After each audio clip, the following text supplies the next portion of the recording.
Distinguished guests, participants from home and abroad, I am extremely delighted to address the inauguration of the 13th Winter Residential Program on Economic, Social and Development Rights, popularly known as ESDR, on the theme Protection and Preservation of our Himalayas. Firstly, I accord a warm welcome to you all for the same.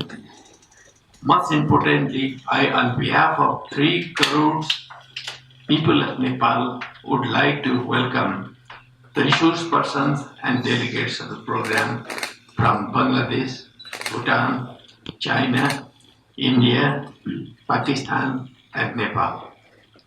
I hope the delegates joining us from abroad shall have a splendor of Nepal, its natural beauty, the Himalayas, diversity, culture, and many more. On this day, seeing you all, I recall our ancient ethos of universal brotherhood, which has also been expressed in the famous Sanskrit phrase, Vasudhaiva Kutumbakam.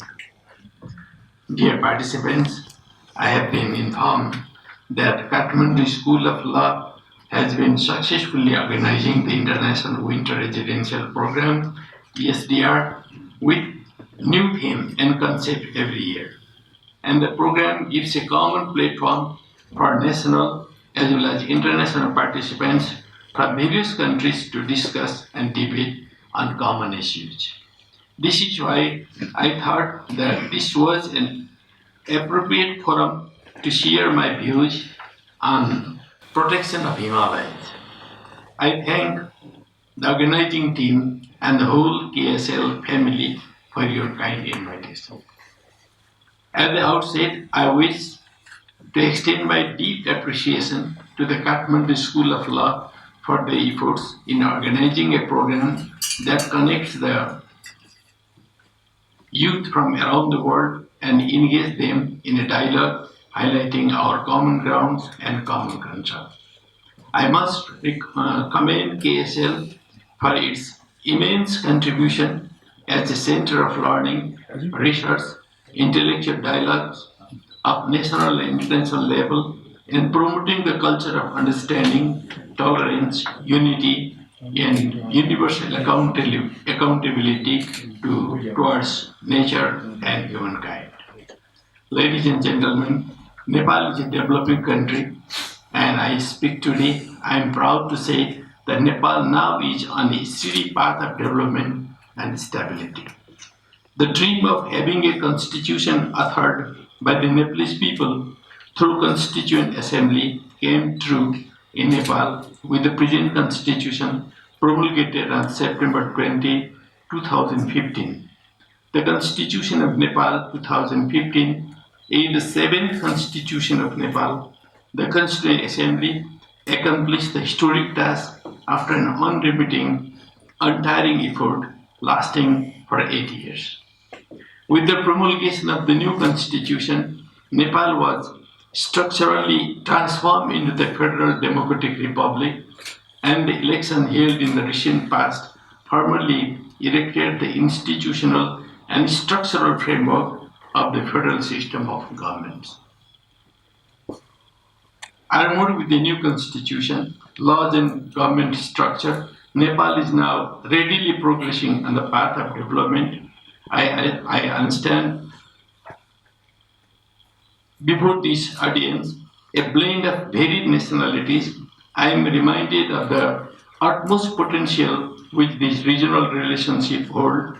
In this blend of diverse culture, religion, and language, there lies a great prospect for economic, social, and environmental development of all. Ladies and gentlemen, Nepal is popularly known as the country of Himalaya, and we the Nepalese are always very proud to live in the lap of Himalayas. But unfortunately, we have already been experiencing the effects of climate change in our lives. The consequences are numerous and severe. The seasons are shifting and the world is becoming warmer. Our air is polluted day by day. Glaciers are receding and water is becoming a scarce resource. Lands are being degraded. Ladies and gentlemen, let me briefly reflect upon the context and consequences of climate change in my country, Nepal.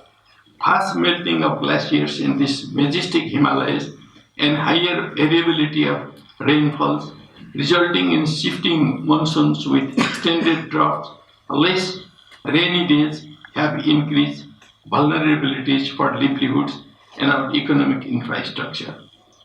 Such a trend is not only affecting high, middle, and lower mountain range of our country, it is also jeopardizing the agriculture in the foothills of the Himalayas that extends to most of the South Asian regions, the granary of Asia, for more than a fourth humanity. Dear professors and participants, I therefore would like to use this forum to urge all of you that we should collectively highlight the natural heritage and cultural legacy of the regions. I want to remind you through this forum that the mountains are the great source of clean drinking water, irrigation, and hydropower, a clean source of energy to reduce emission in the long run. We should promote community-based ecosystem management to protect our forest, biodiversity, and pasture lands.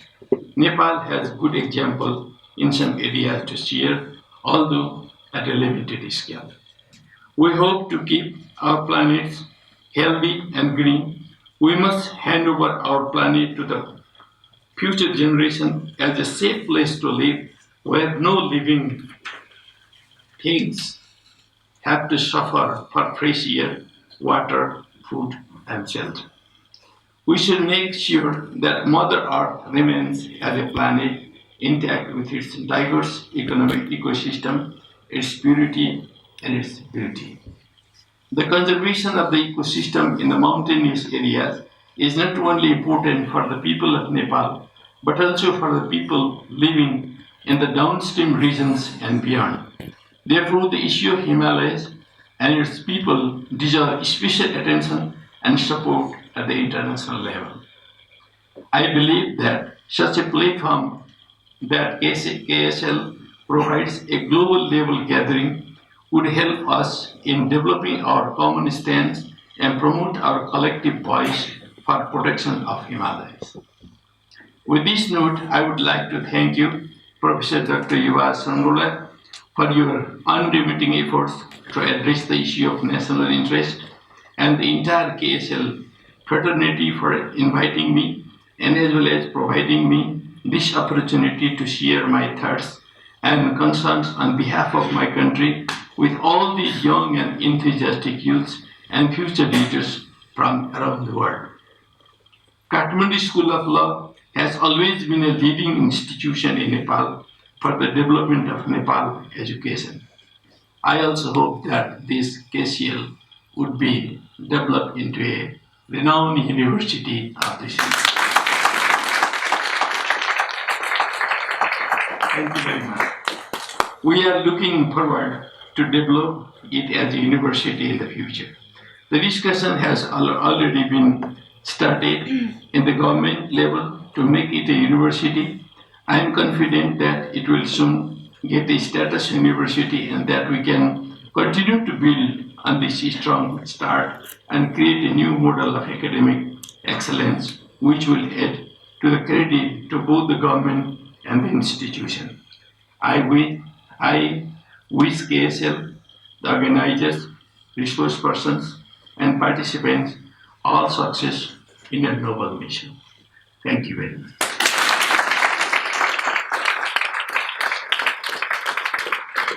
Reviewers till date have given the following remarks in regards to the said book. An outstanding book for the development practitioners and human rights activists. The book is focused on post-Amartya Sen's capability theory. I request our Honorable Chief Guest Jhalanath Khanal to come forth on the stage for launching the book.